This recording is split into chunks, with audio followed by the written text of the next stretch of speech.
Masarap talaga ang pagiging TNBS driver mga lods dahil hawak mo ang iyong oras, kung anong oras ka babiyahe at anong oras ka gagrahe.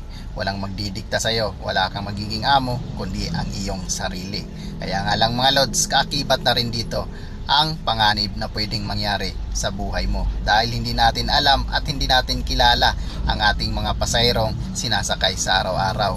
Isa pala doon ay may gagawing hindi maganda sa iyo. Sa lahat ng mga TNBS driver na bumabiyahe, ingat-ingat lang po talaga tayo. Lagi lang tayong alerto sa ating mga pasahero. At kung balak mo naman pasukin ang pagiging TNBS driver mga lods, ay dapat passion mo na ang pagmamaneho. At dapat matyaga ka at masipag dahil dito kasi nakasalalay ang iyong kikitain na maiuwi para sa iyong pamilya. Hindi kasi pwede dito mga lods ang petiks-petiks lang.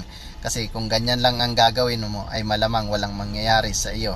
At dapat dito mga lods, pag kumita na at sapat na para sa pamilya, ay tama na muna. May bukas pa naman, huwag mo ring sagarin ang iyong sarili dahil balang araw, sisingilin ka rin yan.